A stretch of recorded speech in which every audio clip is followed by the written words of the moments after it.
महत्त्वाची बातमी, गेल्या काही दिवसांपासून शाडू माती की पीओपीच्या मूर्ती यावरती वाद सुरू आहे आणि अशातच आता नवीन आकडेवारी समोर आली आहे। मुंबईमध्ये दरवर्षी 4,500 टन वजनाचं प्लॅस्टर ऑफ पॅरिसच्या गणेश मूर्तींचं विसर्जन करण्यात येतं। मुंबईमध्ये केवळ 10% शाडूच्या मातीच्या गणेश मूर्ती विसर्जित होतात, तर 90% मूर्ती या पीओपीच्याच असतात। गणेश विसर्जनाचं हे वास्तव समोर आल्यानंतर आता सागरी जीवांचा मुद्दा पुन्हा एकदा चर्चेत आलेला आहे। त्यामुळे प्रशासन आता काय निर्णय घेतं हे पाहणं अतिशय महत्त्वाचं असणार आहे। नागपुरात हल्ल्याचा सुनियोजित पॅटर्न, मुख्यमंत्री फडणवीसांनी व्यक्त केला संशय, तर पेट्रोल बॉम्ब फेकले गेले हा पूर्वनियोजित कट, उपमुख्यमंत्री शिंदेंचाही दावा।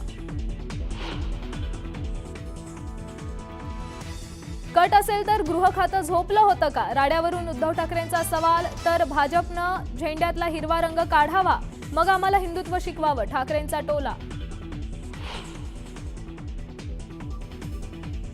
पोलिसांवर हल्ले करणाऱ्यांना सोडणार नाही, कायदा हातात घेणाऱ्यांवर कारवाई होणार, नागपूर हिंसाचाराच्या घटनेवरून मुख्यमंत्री देवेंद्र फडणवीसांचा इशारा। सोमवारी राडा झालेल्या चिटणीस पार्क परिसरात नागपूर पोलीस आयुक्तांच्या नेतृत्वात रूट मार्च, राडेबाजांवर कडक कारवाईचा दिला इशारा।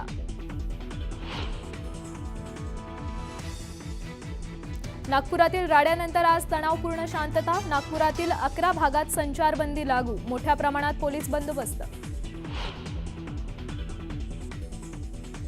प्रशांत कोरटकरला अटकपूर्व जामीन नाहीच, कोरटकरला कधीही अटक होऊ शकते, शिवरायांचा अवमान आणि इंद्रजित सावंतांना धमकी प्रकरणी कोरटकर अडचणीत।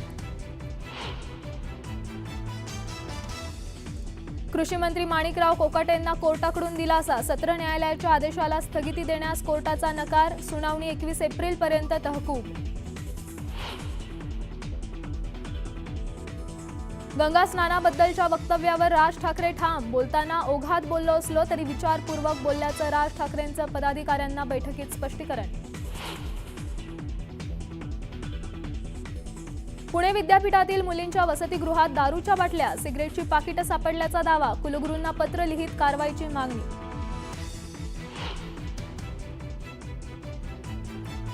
आधार कार्ड आणि मतदार कार्ड लिंक करण्याबाबत निवडणूक आयोगाचा मोठा निर्णय, निवडणूक आयोग मतदार कार्डाशी आधार लिंक करणार।